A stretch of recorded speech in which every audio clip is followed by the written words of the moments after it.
Group की नई आगाज, पूर्व संगीतकारों का होगा सम्मान और नए कलाकारों को मिलेगा पहचान।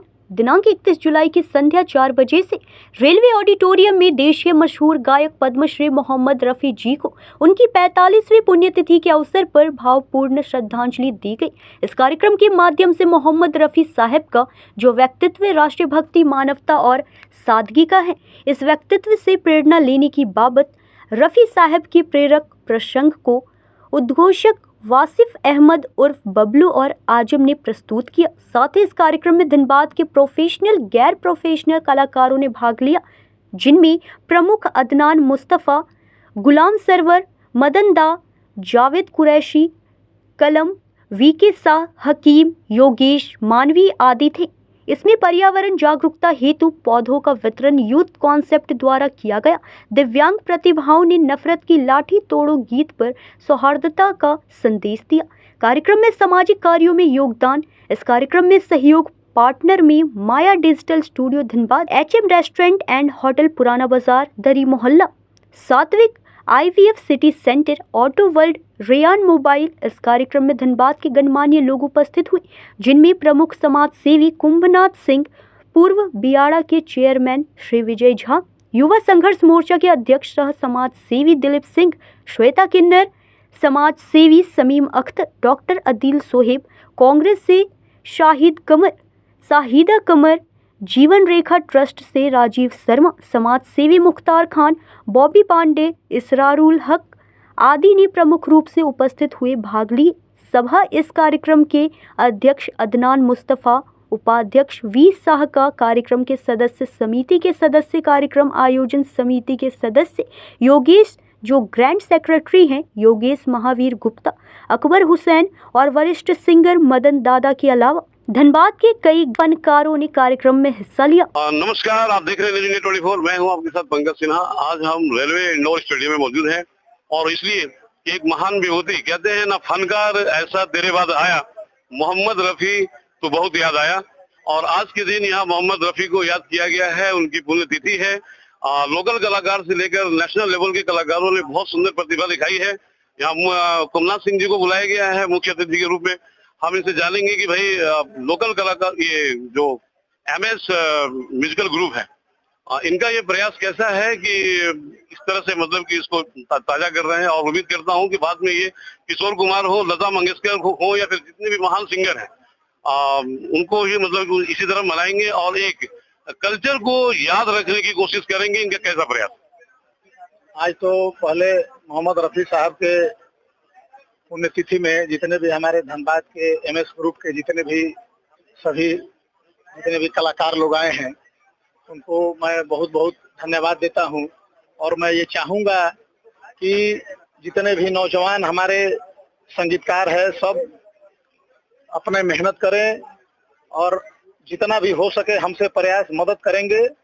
हमसे जो भी उम्मीद हो हम इन लोग के लिए हर बढ़ चढ़ कर करेंगे। और हम ये चाहेंगे कि धनबाद के जितने भी हमारे कलाकार लोग हैं, वो मोहम्मद रफ़ी साहब, किशोर कुमार, जितने भी बड़े कलाकार हो, जाकर बॉम्बे मंच पर अपने फिल्म इंडस्ट्री में गाना गाएं, ताकि हमारा धनबाद का नाम रोशन हो। और जितना भी हमसे प्रयास होगा इन लोग को मदद करने के लिए हम हमेशा करेंगे इन लोग के लिए। अदनान भाई हमारे साथ हैं, पूर्वांचल के कलाकारों को एक नया आयाम देने के लिए तैयार हैं। बहुत सुंदर प्रयास किया है आज इन्होंने। मोहम्मद रफ़ी जी का आज पुण्यतिथि है। एक ऐसा युग पुरुष जिन्हें लोग हमेशा याद रखते हैं और रखना भी चाहिए, क्योंकि पद्म श्री के अवार्ड से भी इनको नवाजा गया है। और कहते हैं कि भाई न फनकार तुझसा तेरे बाद आया, मोहम्मद रफ़ी तो बहुत याद आया। तो आज वही दिन है, मोहम्मद रफ़ी को याद किया जा रहा है।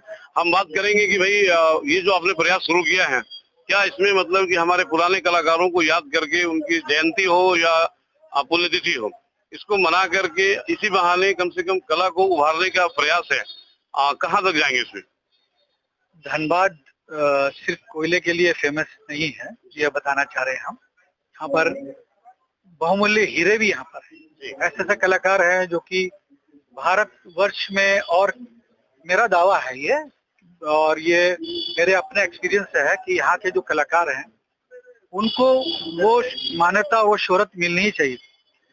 और ये पहली बार ऐसा एफर्ट हुआ है कि एक साथ साझे मंच पे सभी कलाकार एक ही जोनर के गाने वाले और जो दूसरे जोनर के गाते हैं, जैसे किशोर कुमार साहब के गाने गाते हैं, मुकेश साहब के गाने गाते हैं, लता जी के गाने गाते हैं। आप देख ही रहे हैं कि सभी जोनर के गाने वाले अपने श्रद्धा से मोहम्मद रफ़ी साहब को अपना श्रद्धा सुमन अर्पित करने के लिए यहाँ पर पहुंचे। मोहम्मद रफ़ी साहब न केवल एक बहुत ही बेहतरीन फनकार थे, वो हमारे न केवल देश के गौरव थे, बल्कि एक बहुत ही सरल सच्चे इंसान थे। और अगर आप उनको एक शब्द में कहा जाए कि फरिश्ता सिफत इंसान अगर आप कहें तो उसमें कोई दो राय नहीं होगी। ये मैं नहीं, जितने भी दिग्गज कलाकार गुजरे हैं और जो है सबकी यही राय है। रफ़ी साहब जैसा व्यक्तित्व मिलना, जन्म लेना एक अवतार के समान ही है। अब कोई अवतार ही लेगा तभी रफ़ी साहब बनेगा। तो रफ़ी साहब के इस की पहल से मतलब उनके पुण्यतिथि पर हम अपने श्रद्धा सुमन अर्पित करने के लिए यहाँ पर हम लोग आए हैं। उसी के माध्यम से हम आगाज कर रहे हैं एक ऐसी परंपरा का कि जिसमें सभी हमारे जितने भी भारत के रत्न हैं, जितने भी जिनको भारत रत्न मिला या नहीं मिला, लेकिन हमारे दिलों के रत्न है, जैसे रफ़ी साहब, किशोर कुमार साहब, मुकेश साहब, मन्ना डे, लता मंगेशकर जी को तो मिल चुका है। तो हमारा ये है कि हम उनको सम्मान दें और उनको कम से कम याद करें। मैं आपको बता रहा हूँ कि हमारे प्रधानमंत्री भी हैं जी हैं, वो भी कहते हैं कि रोजगार सबको दे रहे हैं, तो ये भी एक रोजगार है। रफ़ी साहब के गीतों को गा के ना जाने कितने लोग अपनी रोजी रोटी कमा रहे हैं। तो ये न केवल एक सिंगर है बल्कि एक रफ़ी घराना है। आज आप जो देख रहे हैं ये एक रफ़ी घराने की झलक देख रहे हैं। जैसे बनारस घराना, पटियाला घराना, किराना घराना, उसी तरह से रफ़ी साहब भी एक घराना है, अपने आप में घराना। किशोर कुमार अपने आप में घराना, लता मंगेशकर अपने आप में घराना है, मन्ना डे साहब अपने आप में घराना है, मुकेश साहब। अब आप देखिए कि भारत में जितने भी लोग स्टेज पे गाते हैं, आप बोलेगा अरे मुकेश की तरह गा रहा है, ये रफ़ी की तरह गा रहा है, ये किशोर साहब की तरह गा रहा है। तो ये क्यों बोलते हैं? क्योंकि वो घराना है। बिल्कुल। तो मेरी यही समझ है, बचपन से ही जो आवाजें हमारे कानों में गूंजी हैं, इतने सुरीले लोगों की आवाजें हम बहुत ही धन्य समझते हैं अपने आप को और बहुत ही सौभाग्यशाली समझते हैं कि इस धरती पर हमने जन्म लिया। ये हमारा देश इतना प्यारा है। और आज देखिए कि रफ़ी साहब को अपने श्रद्धा सुमन अर्पित करने के लिए सभी वर्ग के लोग, अब इसमें से कोई ऐसा वर्ग नहीं है, हिंदू, मुस्लिम, सिख, ईसाई, सब उनको उतनी ही श्रद्धा से। मैंने तो यहाँ तक देखा है कि बहुत से हमारे भाई, हिंदू भाई हैं, पूजा तक करते हैं। ये मैंने अपनी आंखों से देखी। तो मैं आप लोग का बहुत बहुत धन्यवाद करता हूँ कि आप लोग भी हमारे इस कार्यक्रम में आप आ करके आपने शोभा बढ़ाई है और हमारा परस्पर साथ दिया है। हम उम्मीद करते हैं कि आपका और हमारा इसी तरह से तालमेल आगे बना रहे और आप हमारे साथ आए। और आपके प्रेस से भी कोई अगर गायक ऐसे हैं कि जो श्रद्धांजलि अपना दे सकते हैं तो उनका भी स्वागत है। बहुत अच्छी बात है। तो कला का कोई धर्म नहीं होता, कोई जात नहीं होता, कोई मजहब नहीं होता, कोई देश नहीं होता, ना आकाश इसे बांध सकती है और ना धरती इसको सीमित कर सकती है विदाउट बाउंडेशन। और अजान साहब ने तो भाई आज आगाज कर दिया है और उम्मीद करता हूँ कि अंजाम भी अच्छा ही होगा। सहयोगी संदीप दत्ता के साथ पंकज सिन्हा, न्यूज़ इंडिया 24। धनबाद से सहयोगी संदीप दत्ता के साथ पंकज सिन्हा की रिपोर्ट।